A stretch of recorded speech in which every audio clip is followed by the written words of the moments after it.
So what are the risks and complications of a BBL?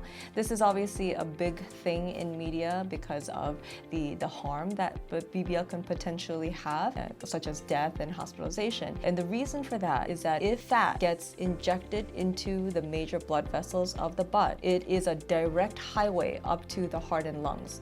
And that's what is called a fat emboli. So imagine that this highway is all of a sudden clogged with this fat particle, and it goes all the way up to the heart. Let's say, the George Washington Bridge, it's going to cause a massive backup essentially to your circulatory system, can cause a death even on the table. One big thing that has become much more common is that the surgeons are now being regulated to avoid any fat injection into the muscle. Previously, surgeons would inject into the muscle because it does give you a little bit more volume. Because again, muscle is where all those important blood vessels lay, and so that if you are injecting in the subcutaneous space, so the space above the muscle, the chances of having these fat emboli are much, much lower. Depending on the state that you're doing surgery in, those regulations are a little bit different. When you're looking for a surgeon to ask how they do the fat grafting and what happens if something happens, what hospital is the nearest hospital that you go through, and you just explore and find out what their protocols are for potential adverse events during this surgery.